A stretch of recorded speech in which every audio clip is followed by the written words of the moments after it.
बहुत समय पहले, जब धरती पर पाप, अन्याय और अंधकार का राज्य था, लोग परमेश्वर से दूर हो गए थे। हर जगह लोभ, घृणा और अधर्म फैल चुका था। लोग बाहरी पूजा तो करते थे, पर भीतर का प्रेम, करुणा और विश्वास मर चुका था। इसी अंधेरे समय में ईश्वर ने संसार के उद्धार की योजना बनाई। उन्होंने अपने एकमात्र पुत्र यीशु मसीह को इस संसार में भेजा ताकि वह मानव जाति को पाप से मुक्त करे और उन्हें परमेश्वर के प्रेम का साक्षात दर्शन कराए। मरियम को स्वर्गदूत का संदेश नासरत नगर में एक युवती थी। मरियम जो परमेश्वर से डरने वाली और पवित्र जीवन जीने वाली थी। एक दिन जब वह प्रार्थना कर रही थी, अचानक उसके सामने एक स्वर्गदूत गब्रिएल प्रकट हुआ। वह चमकदार प्रकाश से भरा था और बोला, हे मरियम, मत डर, क्योंकि परमेश्वर ने तुझ पर अनुग्रह किया है। तू गर्भवती होगी और एक पुत्र को जन्म देगी, जिसका नाम यीशु रखना। वह महान होगा और परम प्रधान का पुत्र कहलाएगा। मरियम हैरान हुई, पर मैं तो कुंवारी हूं, यह कैसे होगा? स्वर्गदूत ने कहा, पवित्र आत्मा तुझ पर उतरेगा और परम प्रधान की शक्ति तुझ पर छा जाएगी। इसलिए जो बालक उत्पन्न होगा वह पवित्र और परमेश्वर का पित्र कहलाएगा। और मरियम ने सिर झुकाकर कहा, मैं प्रभु की दासी हूं, जैसा तूने कहा वैसा ही मेरे साथ हो। उस दिन से परमेश्वर की योजना शुरू हुई। एक कुंवारी स्त्री के गर्भ से परमेश्वर का पुत्र जन्म लेने वाला था। यूसुफ का सपना, मरियम की सगाई एक धर्मी व्यक्ति यूसुफ से हुई थी। जब उसे पता चला कि मरियम गर्भवती है तो वह दुखी हुआ, पर वह उसे अपमानित नहीं करना चाहता था। वह मन ही मन सोच ही रहा था कि चुपचाप अलग हो जाए। तभी रात में स्वप्न में एक स्वर्गदूत आया और कहा, हे यूसुफ, मरियम को अपनी पत्नी के रूप में ग्रहण करने से मत डर, क्योंकि जो गर्भ उसमें है वह पवित्र आत्मा से है। वह एक पुत्र को जन्म देगी और तू उसका नाम यीशु रखना, क्योंकि वह अपने लोगों को उनके पापों से उद्धार करेगा। यूसुफ ने आज्ञा मानी और मरियम को अपने साथ ले गया। इस प्रकार ईश्वर की योजना आगे बढ़ी। बैतलहम की यात्रा उस समय कैसर ऑगस्टस ने आदेश दिया कि सारे लोग जनगणना के लिए अपने नगर जाएं। इसलिए यूसुफ और मरियम नासरत से बैतलहम की ओर चल पड़े। मरियम गर्भवती थी और यात्रा कठिन थी। धूल भरी सड़कों, ठंडी हवाओं और थकान के बीच वे चलते रहे।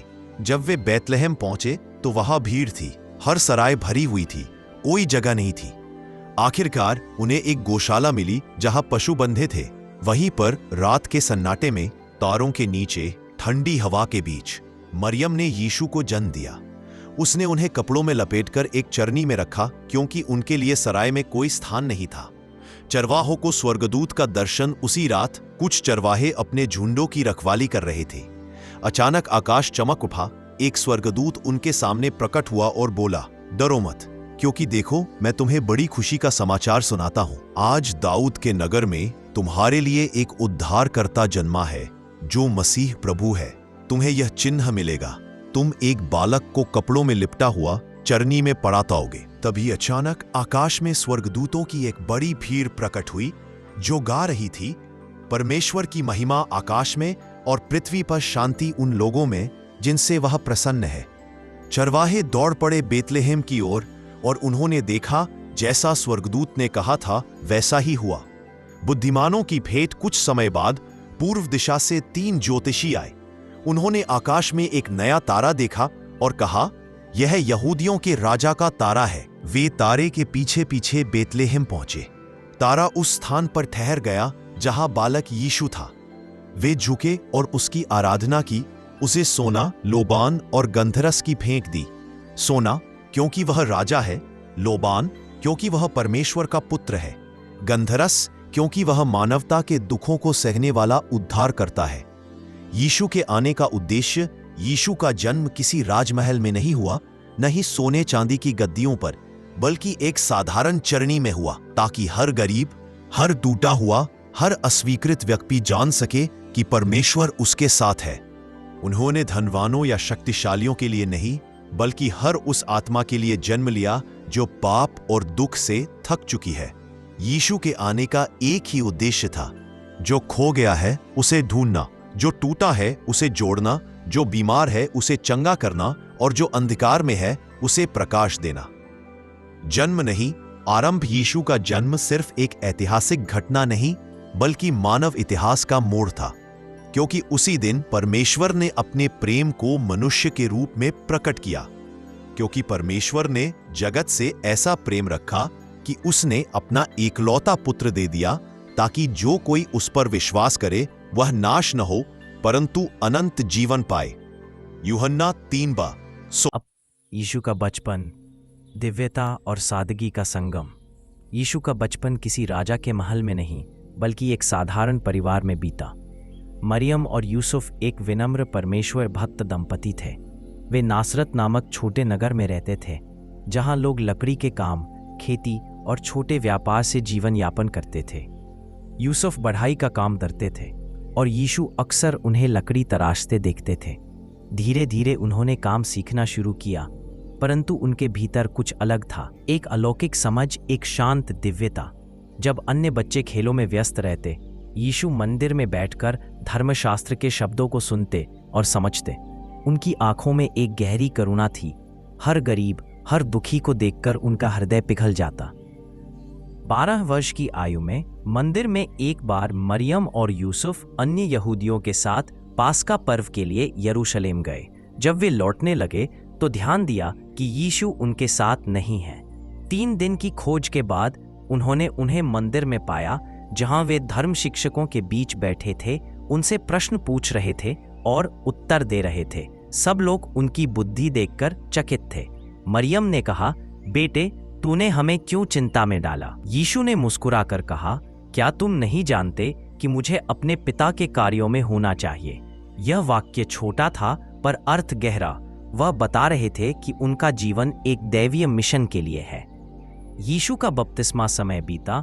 यीशु ने 30 वर्ष की आयु में सार्वजनिक जीवन आरंभ किया। उस समय यूहन्ना बपतिस्मा देने वाला जंगल में लोगों को पश्चाताप का संदेश दे रहा था। मन फिराओ, क्योंकि स्वर्ग का राज्य निकट है। वह यरदन नदी में लोगों को बपतिस्मा देता था, जो प्रतीक था पुराने जीवन को छोड़कर नए जीवन में प्रवेश करने का। एक दिन यीशु स्वयं वहां पहुंचे और बोले, मुझे भी बपतिस्मा दे। यूहन्ना चकित हुआ, मुझे तो आपसे बपतिस्मा लेना चाहिए और आप मुझसे मांगते हैं। पर यीशु ने कहा, अभी ऐसा ही होने दे, क्योंकि हमें धर्म की सारी रीति पूरी करनी है। जैसे ही यीशु ने बपतिस्मा लिया, आकाश खुल गया, पवित्र आत्मा कबूतर के समान उन पर उतरा और आकाश से आवाज आई, यह मेरा प्रिय पुत्र है, जिससे मैं अत्यंत प्रसन्न हूँ। यह क्षण परमेश्वर की योजना की पुष्टि था। यीशु अब संसार के उद्धार के लिए तैयार थे। जंगल में परीक्षा, शैतान से सामना। बपतिस्मा के बाद पवित्र आत्मा यीशु को जंगल में ले गया। वहां उन्होंने 40 दिन और 40 रात उपवास किया। तब शैतान उनके पास आया और उन्हें परखने लगा। पहली परीक्षा। शैतान ने कहा, यदि तू परमेश्वर का पुत्र है तो इन पत्थरों को रोटी बना दे। यीशु ने उत्तर दिया, मनुष्य केवल रोटी से नहीं, बल्कि हर उस वचन से जीवित रहेगा जो परमेश्वर के मुख से निकलता है। दूसरी परीक्षा। शैतान उन्हें मंदिर की चोटी पर ले गया और कहा, कूद जा, क्योंकि लिखा है, स्वर्गदूत तुझे थाम लेंगे। यीशु ने कहा, यह भी लिखा है, तू अपने प्रभु परमेश्वर की परीक्षा न ले। तीसरी परीक्षा। शैतान उन्हें ऊंचे पर्वत पर ले गया और सारी दुनिया के राज्य दिखाए। यदि तू मुझे दंडवत करे तो मैं यह सब तुझे दे दूं। यीशु ने कहा, दूर हो शैतान, क्योंकि लिखा है, तू अपने प्रभु परमेश्वर की आराधना कर और उसी की सेवा कर। और शैतान चला गया। फिर स्वर्गदूत आए और यीशु की सेवा करने लगे। यह दृश्य दर्शाता है कि यीशु की शक्ति पाप और प्रलोभन पर विजय पाने में है। यीशु की सेवा का आरंभ। अब यीशु ने अपने मिशन की शुरुआत की। उन्होंने नगर नगर, गांव गांव घूमकर प्रचार किया, मन फिराओ, क्योंकि स्वर्ग का राज्य निकट है। उन्होंने लोगों को प्रेम, क्षमा और सच्चे विश्वास का मार्ग सिखाया। उन्होंने कहा, धन्य है वे जो दीन है आत्मा में, क्योंकि स्वर्ग का राज्य उन्हीं का है। धन्य है वे जो दयालु है, क्योंकि उन पर दया की जाएगी। धन्य है वे जो शुद्ध है हृदय में। उनके शब्द सुनकर लोग रो पड़े, क्योंकि वो धर्म की नहीं, प्रेम की शिक्षा दे रहे थे। पहले चेले बुलाए गए। एक दिन यीशु गलील सागर के किनारे चल रहे थे। वहां 2 भाई शमौन पतरस और अंद्रियास जाल डाल रहे थे। यीशु ने कहा, मेरे पीछे आओ, मैं तुम्हें मनुष्यों के मछुए बनाऊंगा। उन्होंने तुरंत अपने जाल छोड़ दिए और यीशु के पीछे हो लिए। थोड़ा आगे जाकर उन्होंने याकूब और यूहन्ना को बुलाया और वे भी उनके चेले बन गए। इस तरह यीशु ने 12 शिष्यों का चुनाव किया जो आगे चलकर उनके साक्षी और प्रचारक बने। स्टार यीशु के प्रथम चमत्कार काना नगर में एक विवाह हुआ। वहां यीशु और मरियम भी आमंत्रित थे। जब दावत चल रही थी, दाखरस वाइन समाप्त हो गया। मरियम ने धीरे से कहा, उनके पास दाखरस नहीं रहा। यीशु ने पानी से भरे मटके मंगवाए और कहा, अब इन्हें दावत के प्रधान के पास ले जाओ। जब प्रधान ने चखा तो वह हैरान रह गया, क्योंकि पानी अब उत्कृष्ट दाखरस बन चुका था। यह यीशु का पहला चमत्कार था जिससे उनकी महिमा प्रकट हुई और उनके शिष्यों ने उन पर विश्वास किया। प्रेम और क्षमा का संदेश यीशु ने सिखाया कि परमेश्वर केवल न्याय करने वाला नहीं बल्कि प्रेम करने वाला पिता है। उन्होंने कहा, अपने शत्रुओं से प्रेम करो, जो तुमसे बैर करते हैं उनके लिए भला करो, क्षमा करो ताकि तुम्हें भी क्षमा मिले। उन्होंने दिखाया कि सच्चा धर्म केवल रीति रिवाजों में नहीं बल्कि हृदय की शुद्धता में है। उन्होंने कहा, जो सत्य के भूखे और प्यासे हैं वे धन्य हैं। यीशु और पापिनी स्त्री। एक बार लोगों ने एक स्त्री को यीशु के सामने लाकर कहा, यह स्त्री व्यभिचार में पकड़ी गई है। मूसा की व्यवस्था कहती है कि इसे पत्थरवाह किया जाए। आप क्या कहते हैं? यीशु झुककर मिट्टी पर लिखने लगे। फिर बोले, जो तुम में निर्दोष है वही पहले पत्थर मारे। एक एक कर सब चले गए। फिर यीशु ने स्त्री से कहा, क्या किसी ने तुझे दोषी ठहराया? वह बोली, नहीं प्रभु। यीशु बोले, मैं भी तुझे दोषी नहीं ठहराता, जा और फिर पाप न करना। एक शाम यीशु अपने चेलों के साथ नाव में बैठे और बोले, चलो झील के उस पार चले। आसमान साफ था, हवा ठंडी चल रही थी। पर थोड़ी देर बाद एक भयंकर तूफान उठा। लहरें नाव से टकरा रही थी, पानी भीतर भरने लगा। चेलों में डर फैल गया। उन्होंने यीशु को देखा। वो नाव के पीछे भाग में सिरहाने पर शांति से सो रहे थे। उन्होंने उन्हें जगाया, गुरु, क्या तुझे परवाह नहीं कि हम नाश हो रहे हैं? यीशु उठे, लहरों की ओर देखा और कहा, शांत हो, थम जा। और देखते ही देखते तूफान थम गया, समुद्र एकदम शांत हो गया। फिर यीशु ने कहा, तुम्हारा विश्वास कहाँ है?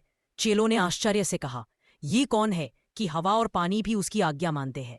ये दृश्य बताता है कि जब जीवन के तूफान उठे तो डरने की नहीं, यीशु पर विश्वास करने की जरूरत है।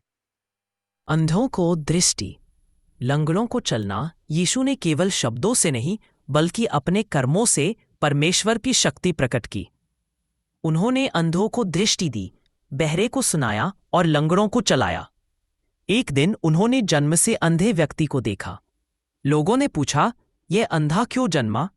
क्या इसके माता पिता ने पाप किया? यीशु ने कहा, न यह स्वयं पापी है न इसके माता पिता। यह इसलिए हुआ ताकि परमेश्वर के कार्य प्रकट हों। फिर उन्होंने मिट्टी में थूका, कीचड़ बनाया, उसकी आंखों पर लगाया और कहा, जा शीलोहा के कुंड में जाकर धो ले। वह गया और जब लौटा उसकी आंखें खुल चुकी थीं। भीड़ हैरान थी और वह व्यक्ति कह रहा था, मैं पहले अंधा था, अब देख सकता हूं। मरियम और मार्था का भाई लाजर का पुनर्जीवन। यीशु के प्रिय मित्र लाजर बीमार पड़ गए। जब यीशु पहुंचे तो वह 4 दिन पहले मर चुका था। उसकी बहन मार्था ने कहा, प्रभु, यदि आप यहां होते तो मेरा भाई मरता नहीं। यीशु ने कहा, तेरा भाई फिर जीवित होगा। मार्था बोली, मुझे मालूम है कि वह पुनरुत्थान के दिन उठेगा। मैं पुनरुत्थान और जीवन हूं। जो मुझ पर विश्वास करता है वह यदि मर भी जाए तो जीवित रहेगा। फिर उन्होंने कब्र के पास जाकर पुकारा, लाजर बाहर आ। और सबके सामने मृत लाजर जीवित होकर बाहर आया। लोगों ने देखा और कहा, सचमुच ये परमेश्वर का पुत्र है। यीशु का प्रेम पापियों के लिए। यीशु ने हमेशा पापियों, गरीबों और समाज के तिरस्कृत लोगों से प्रेम किया। उन्होंने कहा, स्वस्थ को वैद्य की आवश्यकता नहीं होती बल्कि बीमार को होती है। मैं धर्मियों को नहीं पापियों को बुलाने आया हूं। उन्होंने उस स्त्री को भी क्षमा किया जो सबके द्वारा निंदा की जा रही थी। उन्होंने उस पर वसूलने वाले जक्कई को भी बुलाया और कहा, आज उद्धार इस घर में आया है। उनकी दृष्टि में कोई भी व्यक्ति इतना पापी नहीं था कि वह प्रेम से बाहर हो। पर्वत उपदेश, स्वर्ग का राज्य क्या है? यीशु एक पहाड़ी पर बैठे और भीड़ को सिखाने लगे। उनका यह उपदेश पर्वत उपदेश, सर्मन ऑन द माउंट कहलाता है। उन्होंने कहा, धन्य है वे जो आत्मा में दीन है, क्योंकि स्वर्ग का राज्य उन्हीं का है। धन्य है वे जो शोक करते हैं, क्योंकि वे शांति पाएंगे। धन्य है वे जो दयालु हैं, क्योंकि उन पर दया की जाएगी। तुम संसार के प्रकाश हो। तुम्हारा प्रकाश लोगों के सामने चमके ताकि वे तुम्हारे अच्छे काम देखकर परमेश्वर की महिमा करें। उनका यह संदेश संसार के हर व्यक्ति को याद दिलाता है कि धर्म का सार प्रेम, विनम्रता और दया है। 5 रोटियां और 2 मछलियां, चमत्कारिक पोषण। एक बार 5,000 से अधिक लोग यीशु को सुनने आए। दिन ढल गया और लोगों के पास भोजन नहीं था। शिष्यों ने कहा, उन्हें भेज दो ताकि वे गांव में जाकर खाना लें। यीशु बोले, तुम ही उन्हें खाना दो। उन्होंने 5 रोटियां और 2 मछलियां ली, आकाश की ओर देखकर धन्यवाद दिया और रोटियां तोड़कर शिष्यों को दीं। जब उन्होंने लोगों में बांटी, सभी ने खाया और तृप्त हो गए, और 12 टोकरियां टुकड़ों से भर गईं। यह दिखाता है कि जहां यीशु है वहां कभी कमी नहीं होती। लोगों का प्रेम और विरोध, जैसे जैसे यीशु के चमत्कार फैलते गए, लोग उन्हें मसीहा मानने लगे। पर धार्मिक नेता जलने लगे। वे कहने लगे, वह नियम तोड़ता है, वह खुद को परमेश्वर का पुत्र कहता है। पर यीशु जानते थे कि यह सब ईश्वर की योजना का हिस्सा है। उन्होंने कहा, अंतिम भोज, द लास्ट सपर। क्रूस से पहले की रात यीशु अपने 12 चेलों के साथ एक कक्ष में बैठे। उन्होंने रोटी ली, तोड़ी और कहा, यह मेरा शरीर है जो तुम्हारे लिए दिया जाता है। फिर प्याला उठाया और कहा, यह मेरा लहू है जो अनेक के पापों की क्षमा के लिए बहाया जाएगा। उन्होंने उन्हें सिखाया, तुम में जो सबसे बड़ा है वह सबका सेवक बने। यह उनके प्रेम का प्रतीक था। एक गुरु जो अपने शिष्यों के पांव धो रहा है। गिरफ्तारी और क्रूस की ओर मार्ग। रात में यीशु गेत्सेमनी के बगीचे में प्रार्थना कर रहे थे। उन्होंने कहा, हे पिता, यदि संभव हो तो यह कटोरा मुझसे टल जाए, फिर भी मेरी नहीं तेरी इच्छा पूरी हो। तभी यहूदा अपने साथ सिपाही लेकर आया। उसने यीशु को चुंबन दिया और कहा, यही है। उन्हें पकड़ लिया गया। झूठे आरोपों में मुकदमा चला और भीड़ ने चिल्लाया, इसे क्रूस पर चढ़ाओ। यीशु ने कोई विरोध नहीं किया। उन्होंने कहा, हे पिता, इन्हें क्षमा कर, क्योंकि ये नहीं जानते कि ये क्या कर रहे हैं। उन्हें कोड़े मारे गए, कांटों का मुकुट पहनाया गया और वे अपना क्रूस खुद उठाकर गोलगोता की पहाड़ी पर चले। क्रूस पर बलिदान वहां 2 अपराधियों के बीच उन्हें क्रूस पर कीलों से ठोक दिया गया। 3 घंटे तक अंधकार छाया रहा। फिर यीशु ने कहा, हे पिता, मैं अपनी आत्मा तेरे हाथों में सौंपता हूं। और उन्होंने प्राण त्याग दिए। धरती कांप उठी, मंदिर का पर्दा फट गया और सिपाही ने कहा, सचमुच यह व्यक्ति परमेश्वर का पुत्र था। तीसरे दिन का प्रभात। कब्र खाली थी। 3 दिन बीत चुके थे। यीशु को क्रूस पर चढ़ाया गया था और उनके शरीर को एक चट्टान की कब्र में रखा गया था, जिस पर एक भारी पत्थर लुढ़का दिया गया था और सिपाहियों को पहरा देने को कहा गया था। पर तीसरे दिन की सुबह जब अंधेरा छटने लगा, मरियम मगदलीनी और कुछ स्त्रियां सुगंधित द्रव्य लेकर कब्र पर पहुंचीं। उन्होंने देखा, पत्थर हट चुका था, कब्र खाली थी। वे डर और आश्चर्य में थीं। तभी 2 स्वर्गदूत प्रकट हुए। उनके वस्त्र बिजली जैसे चमक रहे थे। उन्होंने कहा, तुम जीवित को मरे हुओं में क्यों खोजती हो? वह यहाँ नहीं है, वह जी उठा है। मरियम दौड़कर चेलों को बताने गई। पतरस और योहन कब्र की ओर भागे और सचमुच उन्होंने देखा, कब्र खाली थी, कपड़े वहीं पड़े थे। यीशु का पुनरुत्थान के बाद प्रकट होना। 3 दिन पहले जो मरे थे अब जीवित खड़े थे। यीशु ने सबसे पहले मरियम मगदलीनी को दर्शन दिया। वह उन्हें पहचान नहीं पाई, पर जब उन्होंने कहा, मरियम, तब उसने उन्हें पहचाना और कहा, रब्बोनी, अर्थात गुरु। फिर यीशु ने अपने शिष्यों को दर्शन दिया। वह दीवारों से भी पार आ गए, क्योंकि दरवाजे बंद थे।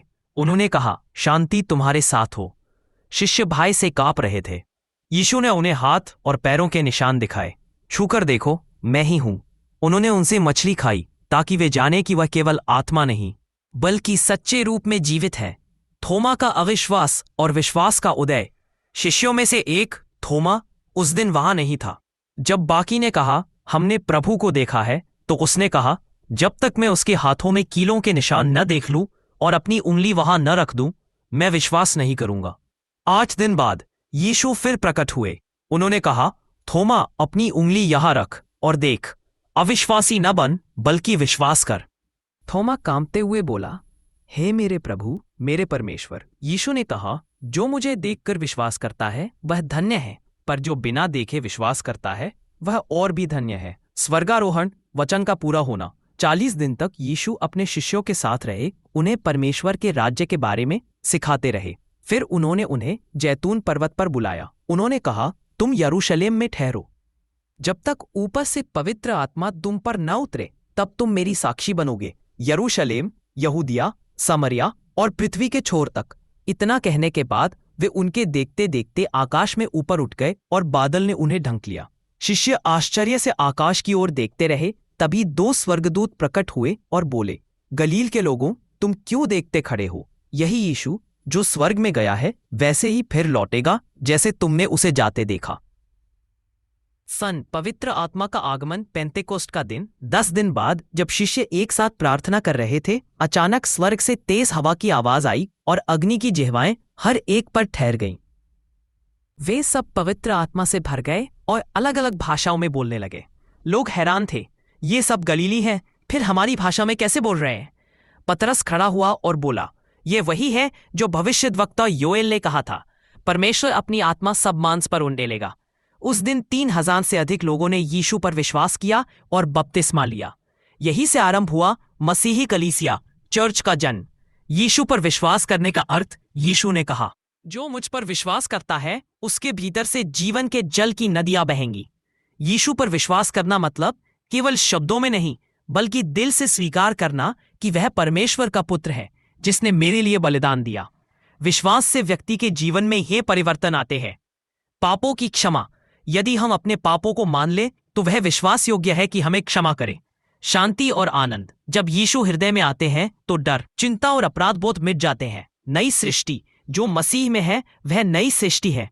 पुरानी बातें बीत गईं, सब कुछ नया हो गया। अनंत जीवन का वादा, क्योंकि परमेश्वर ने जगत से ऐसा प्रेम रखा कि उसने अपना एकलौता पुत्र दे दिया, ताकि जो कोई उस पर विश्वास करे वह नाश न हो परंतु अनंत जीवन पाए। पवित्र आत्मा की सामर्थ्य, विश्वास करने वाले को भीतर से शक्ति, समझ और मार्गदर्शन मिलता है। यीशु आज भी जीवित हैं। यीशु कोई ऐतिहासिक पात्र मात्र नहीं, वह आज भी जीवित हैं। लाखों लोगों के हृदयों में कार्य कर रहे हैं। जहां टूटा हुआ दिल है वहां वे चंगाई देते हैं। जहां निराशा है वहां वे आशा जगाते हैं। जहां अंधकार है वहां वे कहते हैं, मैं संसार की ज्योति हूं। विश्वास की शक्ति से जीवन का परिवर्तन। असंख्य लोगों ने यीशु पर विश्वास करके अपने जीवन को नया पाया। शराबी संयमी बन गए, अपराधी शांतिप्रिय बन गए, बीमारों को चंगाई मिली, टूटे परिवार जुड़ गए। क्योंकि जब यीशु हृदय में आते हैं तो भीतर का अंधकार मिट जाता है। यीशु का दूसरा आगमन, द सेकेंड कमिंग, बाइबल कहती है वह फिर आएगा जीवितों और मरे हुओं का न्याय करने। उस दिन आकाश खुल जाएगा, स्वर्गदूतों की तुरही बजेगी और जो विश्वास करते हैं वे अनंत जीवन में उठाए जाएंगे। यीशु ने कहा, मैं तुम्हारे लिए स्थान तैयार करने जाता हूं और फिर आऊंगा ताकि जहां मैं हूं तुम भी वहीं रहो। अंतिम संदेश, विश्वास का निमंत्रण। प्रिय पाठक, यह कहानी केवल इतिहास नहीं बल्कि जीवन का सत्य है। यीशु आज भी पुकार रहे हैं, देख मैं द्वार पर खड़ा खटखटा रहा हूं। यदि कोई मेरी आवाज सुनकर द्वार खोलेगा तो मैं उसके भीतर आकर उसके साथ भोजन करूंगा। यदि तुम थके हुए हो, टूटे हुए हो, निराश हो तो बस एक बार कहो, प्रभु यीशु, मैं तुझ पर विश्वास करता हूं। मेरे जीवन में आ, मेरे पापों को क्षमा कर, मुझे नया बना और देखना कैसे तुम्हारा जीवन शांति, प्रेम और ज्योति से भर जाएगा। निष्कर्ष, यीशु का जन्म परमेश्वर का प्रेम था। यीशु का जीवन परमेश्वर का सत्य था। यीशु का क्रूस परमेश्वर की क्षमा थी और यीशु का पुनरुत्थान अनंत जीवन का द्वार है। जो कोई उस पर विश्वास करता है वह मृत्यु से जीवन में प्रवेश करता है। यीशु मसीह वही कल, आज और सदैव एक समान है। वह अंधकार में प्रकाश है और जो उस पर विश्वास करता है वह कभी अंधकार में नहीं रहेगा। देखने के लिए धन्यवाद। हम आगे भी यीशु मसीह की प्रेरणादायक कहानियां, उनके जीवन, चमत्कार और शिक्षाएं आपके लिए लाते रहेंगे। इन कहानियों को देखने के लिए हमारे चैनल को सब्सक्राइब करें और आशीर्वाद पाएं और अधिक वीडियो बनाने में हमारी मदद करें। दान करने के लिए नीचे दिया गया QR कोड स्कैन करें। आपका योगदान हमें उनका संदेश और लोगों तक पहुंचाने में मदद करता है।